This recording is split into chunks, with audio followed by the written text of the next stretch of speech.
What's up, everybody? This review, we're taking a look at the Marvel Legends Thor and Destroyer 2-pack. So this one was like an Ollie special. I didn't really have any intentions to pick it up, even though I really did want it. I like the Thor from the comics, that look, but I was like, I don't know. And then with the price of this set, I was kind of like on the fence because I also have the Marvel Select Destroyer, which I think is an absolutely amazing figure.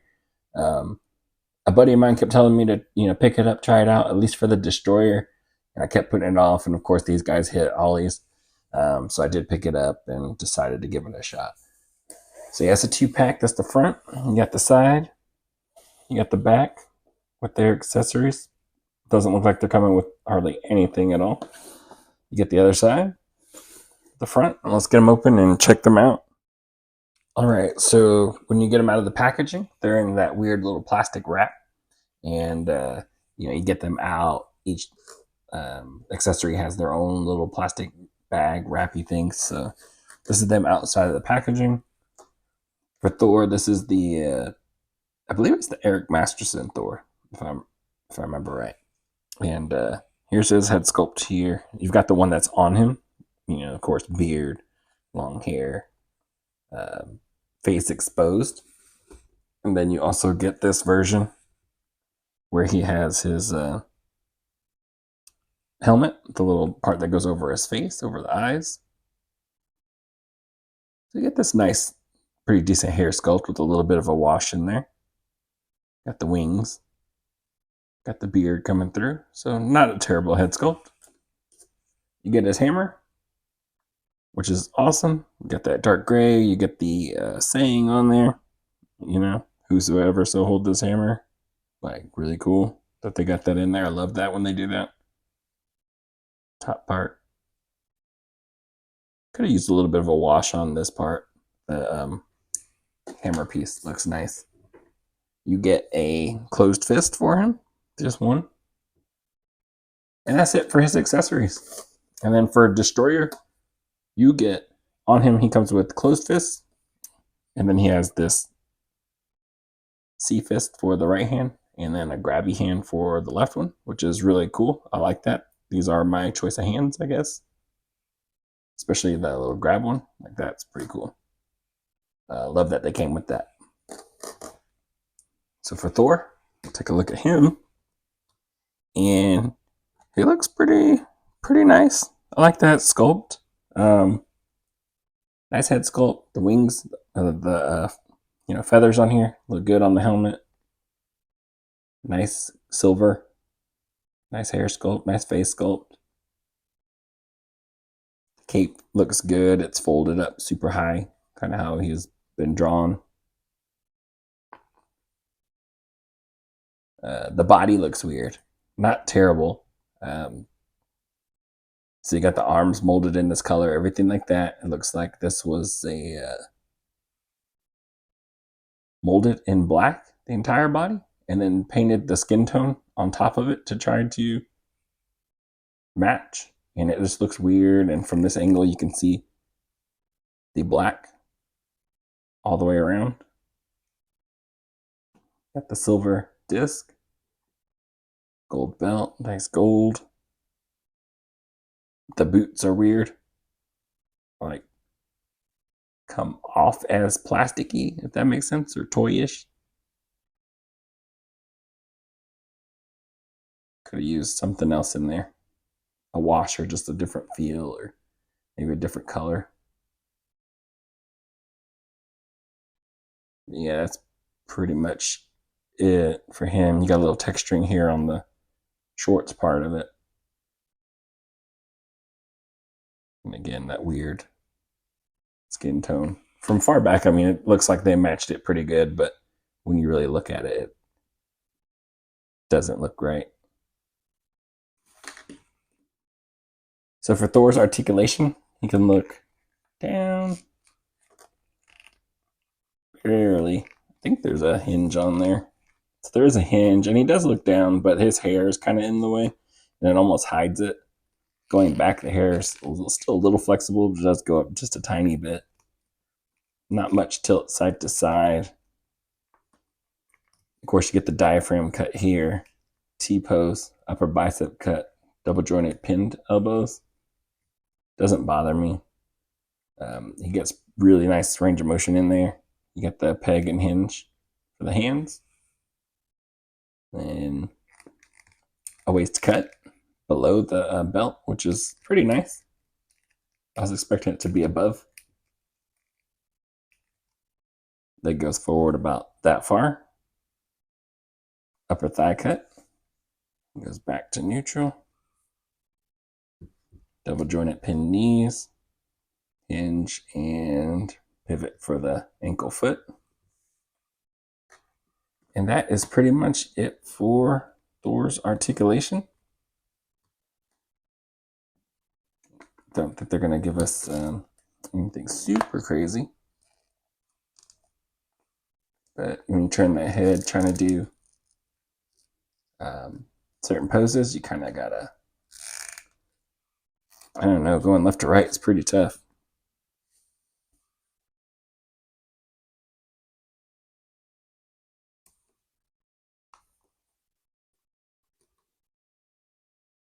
The cape does help him stand though, which is really cool.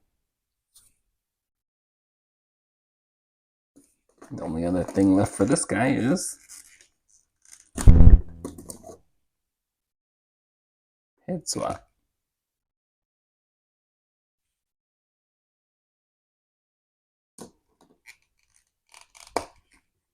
Pop down.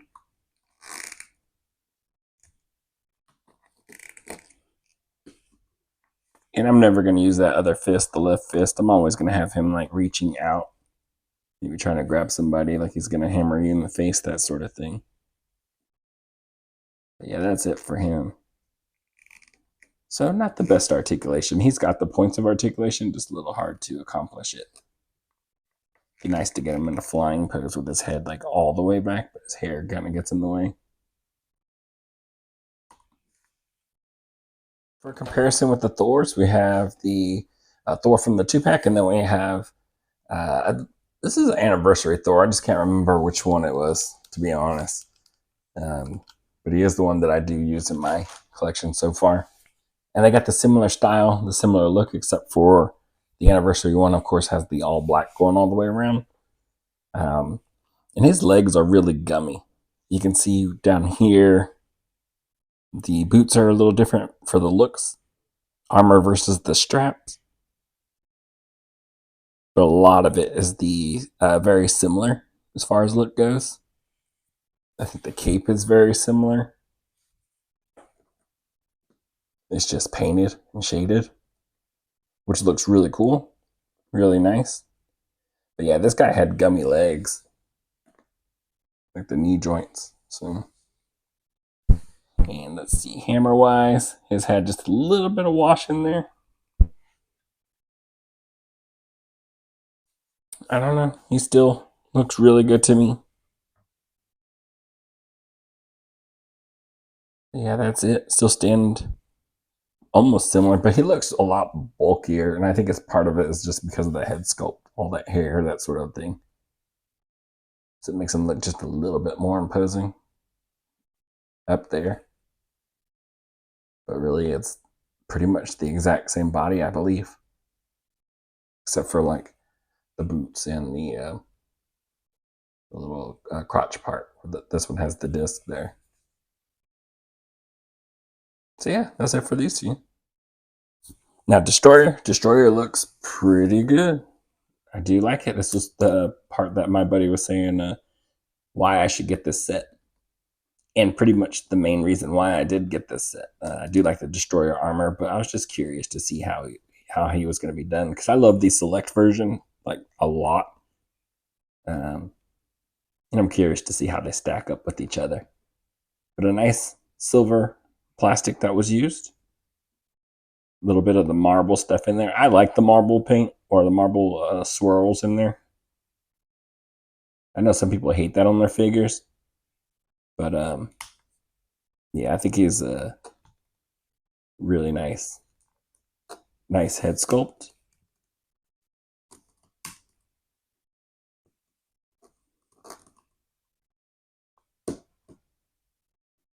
Nice silver all the way around the spikes, and that's pretty much all it is for him. You got the ridges, and he looks solid, but these grooves are all sculpted in there, and the light is bouncing off, making it look very like there's shadowing or something in there, but it's just playing off the lights.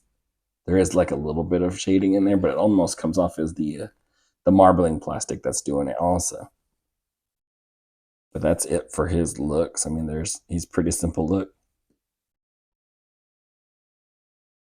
For Destroyer's articulation, he looks around really nice. I mean, that head, look at that. Is there a hinge? I don't think there's a hinge. Pop that off because I kind of want to know. I don't want to mess nothing up. I think it's just a double ball peg. Or just a single. You know what? Aha! Yes. Double ball peg. That works really nice for him. But he doesn't, like Thor, he doesn't have hair to get in his way of his sculpt. You know what I mean? You got the diaphragm cut that moves really nice. This piece right here on the shoulder is not molded into the arms. So the arm is moving underneath it. T-pose.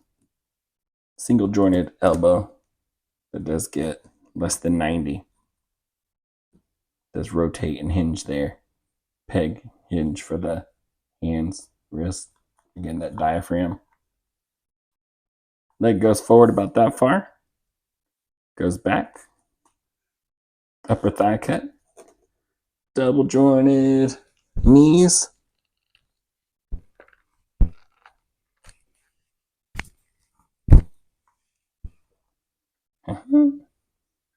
Then the hinge and pivot for the foot and ankle. So, pretty all right articulation.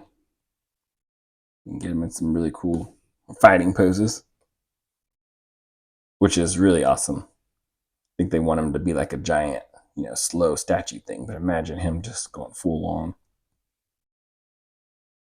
Really articulated battle, Like that pose right there looks menacing, and it looks awesome. Love it. All right, now the big boy comparison. Man, I love both of these, honestly. They look really good. Of course, you can see they're about the same height, but this select version is bulkier. It is wider. It looks crazy. I kind of, I mixed on it. I kind of like both looks.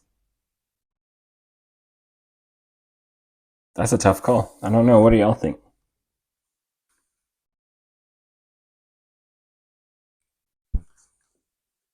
Doesn't this one just look more crazy? Part of it is because he has shading versus this one doesn't. Even in the face, the panel lines all throughout. Articulation wise, he had the different joint system. It's not like ball joints. He's got the hinge for the hips. It's as far as he goes out though, so not very far that way. He goes forward that far. Only has the single jointed knee versus that one has the double. It had a pretty nice diaphragm from what I remember. Not terrible. The new one is better. Single jointed elbow, but that's all it is just a hinge versus this one has the peg so it can rotate also. This one has the upper bicep rotation. I think his T-pose was a little bit higher though because these are on like a little ball right there and it really gets out of the way. This one had the double ball peg also, so his head moved around pretty good. But yeah, that's it for differences really. This guy came with, I think, an extra hand, a sword, and a different head sculpt for like, I believe it was supposed to be Odin in the armor, which was pretty cool. You got different looks out of it. So man, that's a tough call between the two, but if I'm going to call it, I think this 2-pack one is definitely worth it, and probably the better of the two, but slightly. Most of it comes down to the articulation with the double jointed knees and the hinge and rotation for the elbows. The diaphragm being just maybe just a little bit better, a lot better actually. So yeah, I think they're so close look wise that this guy just took it with the articulation. This guy had the shading. Yeah, I don't know. I think I'm still going to give it to this Legends one. Surprisingly, my buddy did tell me that's what he thought of it. But I just love the Select one so much. I couldn't believe it in my head. I still really like this one, but yeah, I think the Legends one took it because of the difference. He's got the ball for the hip, so he can move forward a lot more. So they definitely edged it out also. All right, so that's it for the video. Overall, I do think this set was worth it, at least at the price that I got it at. Again, I got this one at Ollie's. I think it was like $20. I don't remember what the set was originally, but I think it was maybe around $40, $50 maybe. And I'm not sure if I really wanted to pay that. And obviously I didn't because I waited. Um, Part of that was also because I don't know that I really wanted the Eric Thor that much. I did kind of want Destroyer, but I also had the Select version, which, like I was saying in the video, I really held in high regard. I love that Select one. So I didn't feel the strong need to get this set. But my buddy urged me to check it out, and I was able to find it on sale again. So after going through it and everything like that, I don't think it was a bad set. It was an okay set. It was a nice Eric Thor. Of course, it had the issues with the paint. You can see the black underneath the skin, which makes it look weird, throws it off. And then the skin tone being a little pinkish, being a little off like that. But I think it was an okay Thor, not bad. It doesn't come with much. I don't know what else he could really come with, though, to be honest. Um, the Destroyer surprised me a lot, again, because I like the Select one so much. He was going to be my main reason to pick up this set and check it out, and I do think this Destroyer is going to be the one on my shelf from now on. I'll probably get rid of the Select one, even though I really still like it because it has that shading going through it. I think it's time for me to let that one go. I think this Legends one barely dethroned it, but still it dethroned it for me, which is pretty cool. I do like that. It's a pretty nice Destroyer figure, honestly. It made it worth it for me, especially again, like for the price. Couldn't beat it. Maybe you could still find it at that price. I'm not sure, but yeah, I think he was probably the key of the set, even originally. I think people probably were going to want the Destroyer more than that version of Thor. Could be wrong, but I think he was the draw. So yeah, set's been out for a while. Just as me just checking it out. So I don't know. You probably already have it, made up your mind whether you were going to get it or not, anyways. But yeah, this is me just checking it out and pretty much my feelings on how that new Destroyer pretty much surprised me. So yeah, that's going to be it for this review, and I'll catch y'all in the next one. Later.